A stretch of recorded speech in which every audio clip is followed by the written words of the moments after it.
देखिए कि आपके कुंडली में दामनिक योग है कि नहीं। इसको दाम योग भी कहते हैं। प्रायः सब लोग अपनी अपनी कुंडली थोड़ा बहुत देखने की कोशिश करते हैं, देखते भी हैं, जानते भी हैं। कुछ योग ऐसे होते हैं जो रहस्यमय होते हैं, गूढ़ होते हैं, छिपे होते हैं, जिनका पता नहीं लग पाता है। यह दामनिक योग जो बता रहा हूँ, इसको दाम योग भी कहा गया है। जो ग्रंथों में, पुस्तकों में बताया गया है कि कुंडली में जब सारे ग्रह 6 स्थानों में हों, किसी भी तरह से 6 स्थानों में ही सारे ग्रह हों, तो दामनिक योग या दाम योग होता है। लेकिन ये ध्यान रहे, ये 2 तरह का होता है। 3, 6, 8, 12 इनको छोड़ करके अगर ये 6 बाकी 6 स्थानों में सारे ग्रह होते हैं, वैसे तो 6 स्थानों में नहीं हो पाएंगे।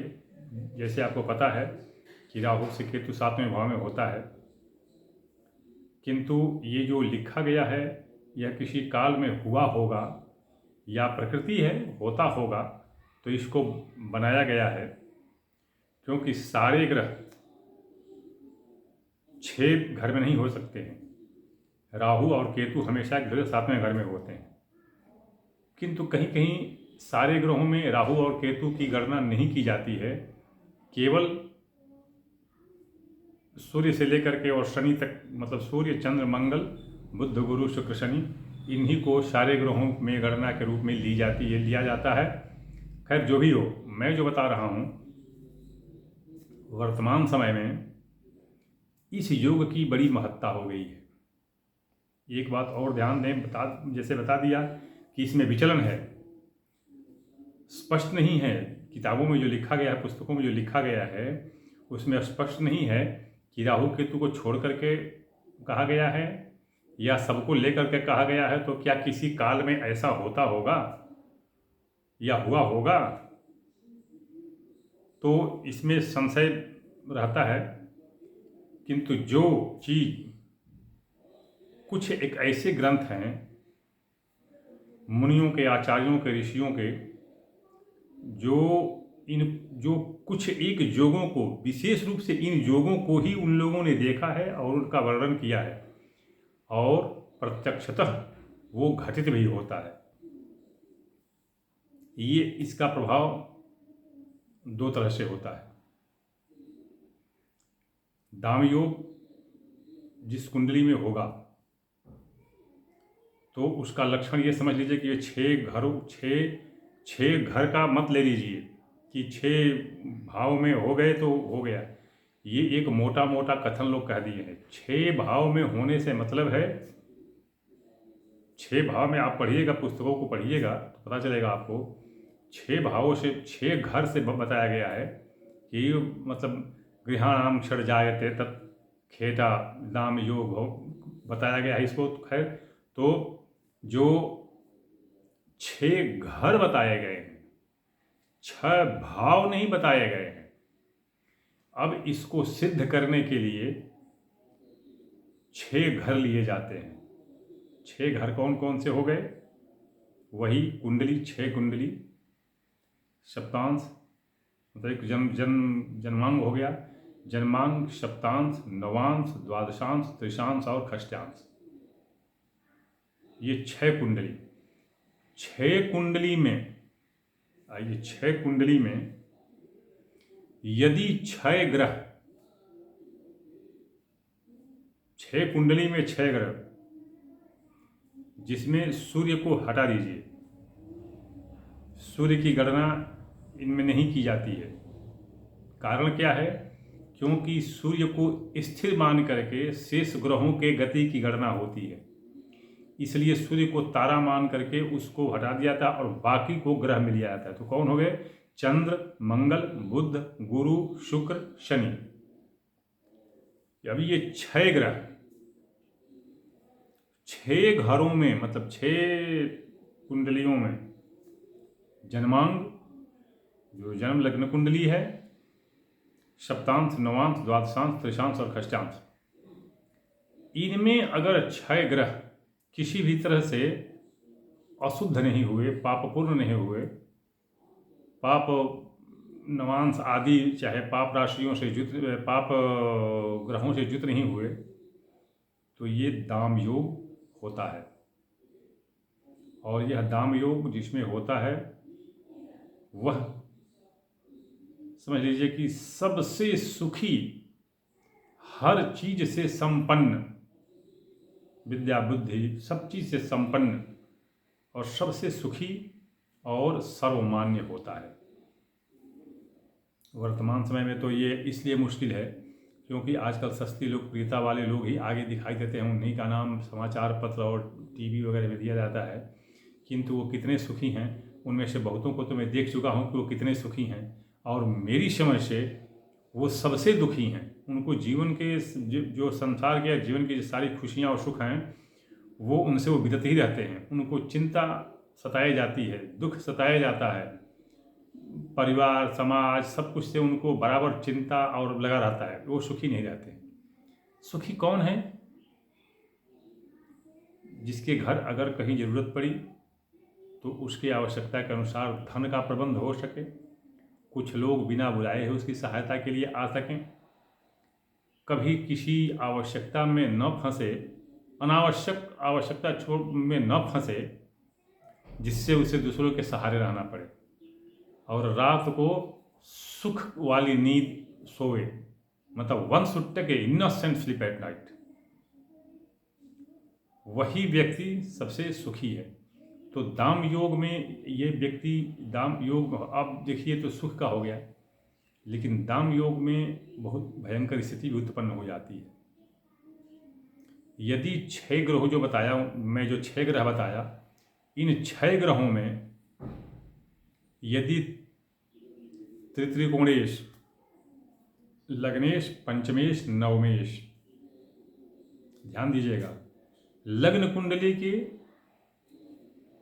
ये तीनों भाव के स्वामी, लग्न के, पंचम के, नवम के, फिर उसी तरह से सप्तांश कुंडली में सप्तमांश लग्न, पंचम और नवम, इसी तरह से 6 में यदि 6 ग्रहों में से 4 या 5 या 6, मतलब कम से कम 4 अगर अशुभ अवस्था में हैं, अशुभ अवस्था में हैं, तो लग्न में है तो दुर्घटना, रोग, व्याधि, सप्तांश में है पारिवारिक अशांति, मतलब दाम्पत्य जीवन की अशांति, नवमांश में है तो पुत्रों से, परिवार से अशांति, भाग्यहीनता। 6 जो घर हैं इस तरह से इनको विपदा घेर आती है। और मैं यह बता दूं इसके लिए कि इसकी शांति क्या, जो हमारे बताए हैं ऋषि मुनि जो बताए हैं, या जो वास्तव में सफल भी है। देखिए बता दूं मैं आपको, ये अथर्ववेद जो एक है, अथर्ववेद में ये इन सारे का वर्णन दिया गया है, तो इनमें आप समझने की जरूरत है, देखने की जरूरत है। वैसे तो वैदिक ऋचाएँ जो है बड़ी कठिन हैं और बहुत गूढ़ शब्द अर्थों वाली हैं, किंतु मुझे बताया गया है। एक बात बता दूं मैं आपको इसमें कि इनको दूर करने का उपाय, ये सबका दूर करने का उपाय क्या है? इसको तृणबीज कहते हैं, या इसको हम कहते हैं कि तरणबाण भी कहा गया है कहीं कहीं, लेकिन तृणबीज कहते हैं इसको। ये बनता है तृण से, इसी पर तृणावर्त नाम का राक्षस भी बना था। तृण जो आपका जो एक दुर्वा है, तो दुर्वा के उसमें जो दुर्वा होती है उसके पत्तों को हटा दीजिए, तना बचता है, तो जो मोटे मोटे तने जो मजबूत हैं उन तनों को तीन काट लीजिए, 3 भाग को काट लीजिए, और उन तीनों को सोरा, जानते होंगे सोरा एक पदार्थ है, सबको पता है। अभी सोरा के बारे में क्या बताऊँ। सोरा एक पदार्थ है जो नोना से बनता है, उस सोरा में डाल दीजिए। डालकर सोरा में डाल दिए कैसे, किसी मिट्टी के बर्तन में सोरा को लेकर के उसमें उन तीनों दूरवा के जो 3 टुकड़े हैं उनको डाल दीजिए। डाल करके मुंह को बंद कर दीजिए और 1 सप्ताह तक छोड़ दीजिए। 1 सप्ताह तक वैसे ही छोड़ दीजिए। फिर उस सोरा को छान लीजिए। वो जो तना डाले होंगे वो तो विकृत हो जाएगा, वो तो छान लीजिए। छान करके जो निकलता है उसको 6 छोटे छोटे बर्तन में, मिट्टी के बर्तन में, छोटे छोटे बर्तन में 6 जगह कर लीजिए। 6 जगह करने के बाद जो, या तो देखिए वैसे तो बता दिया मैं आपको कि घोड़े की नाल तो खैर ठीक है, घोड़े की नाल अब तो मैं क्या कहूँ कि कौन शुद्ध है अशुद्ध है, खैर घोड़े की नाल दीजिए। घोड़े के नाल को भी वैसे ही 6 टुकड़े करके और 6 उसमें 6 जो बर्तन रखे हैं जिसमें द्रव सोरा रखे हैं छना हुआ उसमें डाल दीजिए। और डाल करके फिर उसके मुंह को बंद करके किसी पत्ते से, भरसक हो सके तो अरंडी के पत्ते से मुंह को बांध दीजिए, किसी धागे के सहारे ढक करके उसको 6 बर्तन को ढक करके रख लीजिए। और एक दिन, मतलब जिस दिन से भी शुरू करें आप, एक दिन 6 दिन तक रख लिए। अब 6 दिन के बाद एक दिन एक को खोलिए और जो मैं बताया हूँ आपको, एक जो विक्रांता पिंडी पत्थर होता है, मिलता है, ये खरीदने पर मिल जाता है आसानी से। उसको विक्रांता ही कहते हैं, किसी को बकरुआ भी कहते हैं, कहीं कहीं पर इसको स्थानीय भाषा में बकरुआ भी कहते हैं। ये पत्थर होता है, मिल जाता है, ढूंढेंगे तो मिल जाएगा। पैसा कुछ लेंगे वो अलग की बात है, वो मैं नहीं कह सकता, और मिल जाएगा। उसको ले करके और 6 दिन शुरुआत में जब पहले दिन निकालिए तो जो अनार की टहनी से उसमें डुबा करके द्रव में, और उस पत्थर पर 6 बार टपका करके रख दीजिए अलग अलग, और वो जो सोरा है वो फेंक दीजिए। अगले दिन फिर दूसरे में से डालिए, फिर अगले दिन तीसरे में से वैसे ही 6 बूंद उस अनार की टहनी से डालिए। 6 दिन डालिए उस पर। फिर उस पत्थर को आप अपने पास रखिए, कुछ मत कीजिए। उसको कहीं जाना हो, कहीं इंटरव्यू वगैरह देने या किसी काम को करने, या नहीं भी जाना हो, घर पर रहना हो, तो उसको सिर पे धीरे से लगा करके फिर पॉकेट में रख लीजिए। अशुद्ध स्थान पर मत रखिए, पॉकेट में रख लीजिए, अपने पास रखे रहिए। जब कभी कोई मुसीबत आती है आपको तो उसको अपने सिर से लगाइए। यह एक जो है बहुत ही सस्ता उपाय है। देखिए ये सस्ता भी है, महंगा भी है। महंगा इसलिए है क्योंकि ये जो पत्थर है ये कभी कभी बड़े महंगे देते हैं लोग। वैसे तो सस्ता भी मिल जाएगा लेकिन बड़े महंगे भी देते हैं लोग। मैं जहाँ तक, ये आपको एक नदी है, देखिए मैं नाम भूल रहा हूँ, जो आपके बहती है उज्जैन में जो बहती है नदी, कौन सी नदी, देखिए छिप्रा नदी के तट पर ये कहीं ये पत्थर ये मिल जाते हैं। फिर से एक मैं जो अपना वो जो कावेरी नदी है, वो सॉरी गोदावरी नदी है, वो जो पैठन है औरंगाबाद में, जिसको प्रतिष्ठान पुराना पैठन है, औरंगाबाद से जाते हैं तो वहाँ पर भी ये मिल जाते हैं। वहाँ पर डैम बना हुआ है तो डैम के पास जहाँ पानी गिरता है वहाँ पर भी ये पत्थर कहीं मिल जाते हैं। खैर जो भी है, आप उसको पत्थर को लेकर के अपने सिर से लगाइए और मैं आपको बताता हूँ कि लगभग आपकी विपदा में बहुत भारी कमी आ जाएगी। पहली बात, ये तो दाम योग का हो गया। ये दाम योग ही नहीं, पात योग, हंता योग और ब्रह्महत्या योग, इन चारों योगों का भी नाश करता है ये। जैसा कि ये बताया गया, इसको स्वयं अरुंधति का नाम आपने सुना होगा। अरुंधति जो थी वो वशिष्ठ जी की पत्नी का नाम था। तो अरुंधति जी ने इसका सर्वप्रथम प्रयोग किया था और स्वयं भगवान सूर्य ने ये इनको बता करके दिया था। तो ये तो खैर ये तो कथा में लिखी गई है, लेकिन वर्तमान समय में भी आप इसका प्रयोग करके देख सकते हैं। तो ये इन योगों में बड़ी ज़्यादा, और वर्तमान जो आजकल की स्थिति चल रही है ग्रहों की, तो वैसी स्थिति में तो इस पत्थर की बहुत उपयोगिता बढ़ जाती है।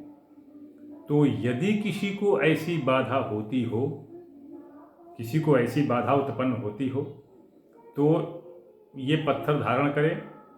दाम योग में विशेष रूप से, दाम योग का मैं बता दिया पहचान। दाम योग का तो जैसे ऐसे सामान्य रूप में कह दिया गया है कि छः घर में 6 ग्रह हो तो दाम योग हो जाता है, लेकिन इसका विस्तृत विवरण नहीं दिया गया है। 6 घर, 6 भाव, 6 रास, इन तीनों में अंतर कीजिए। तो 6 भाव में हो नहीं सकते हैं अगर मैं 9 ग्रहों को लेता हूँ तो, क्योंकि एक राहु के तो एक से दूसरे 7वें में होते हैं। असु जो भी है मैंने इसको बता दिया। तो ये चारों कुयोगों में, इसके अलावा एक जो होती है कृत्या, जो कुछ कर देते हैं लोग जादू टोना, उसमें भी यह बड़ा काम करता है। तो इसका तो मैं ये जो जादू टोना जो कहते हैं इसके बारे में तो मुझे देखने को मिला है, उन योगों को तो मैंने प्रयोग नहीं किया है, लेकिन इसका मैं देखा हूँ, इसमें बड़ा अच्छा ये काम करता है और लगभग ऐसे कुचक्रों से लोगों को दूर रखता है। तो यदि संभव हो सके तो आप इस पत्थर को ऐसे पूजित करके और आप रखें, तो ये आपको बार बार नाम ना पूछेगा। मैंने इसे वीडियो में नाम बता दिया है, आप लोग इसको दोबारा देखेगा, नाम को रख लीजिएगा, याद कर लीजिएगा और ढूंढिएगा। मैं हर जगह का तो जगह का तो किस जगह पर उसको क्या कहते हैं तो मुझे नहीं मालूम, इसलिए मैंने किसी एक जगह का और उसका साहित्यिक नाम दोनों में बता दिया। कोई भी समस्या होती है तो तब मुझे आप व्हाट्सएप पर संदेश दें। शास्त्रार्थ ना करें, तर्क वितर्क न करें। मैं शास्त्रीय और आचार्य नहीं हूँ। समस्या अगर हो तो कोई लिखें, न समस्या हो तो मत लिखें। शुल्क मैं अवश्य लेता हूँ, अब शुल्क लेने लगा हूँ। मैं जब तक सेवा में था तो शुल्क नहीं, अब मैं शुल्क लेने लगा हूँ। तो जो सक्षम हो, जिनको आवश्यकता हो, जिनको रुचि हो, वो संपर्क करें, अन्यथा न करें, कोई बात नहीं है। मैं अगले किसी विषय के साथ अगले वीडियो में प्रस्तुत होता हूँ।